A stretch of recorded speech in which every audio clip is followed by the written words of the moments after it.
Vježbe za donji dio leđa. Početni položaj je ležeći na leđima sa opruženim nogama i rukama niz tijelo. Iz početnog položaja savijati nogu u koljenu, stopalo je zategnuto prema sebi i raditi pokret prema grudnom košu. Ponoviti vježbu i sa drugom nogom te sa obje noge zajedno. Pozu u savijanju zadržati 3 do 5 sekundi. Sve vježbe ponoviti 10 puta. Tehnički izvesti sljedeću vježbu kao i prethodnu, s tim što se rukama intenzivira pokret oko koljena.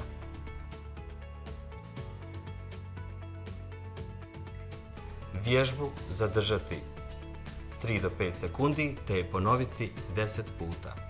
Dexalgin gel. Stavite tačku na bol.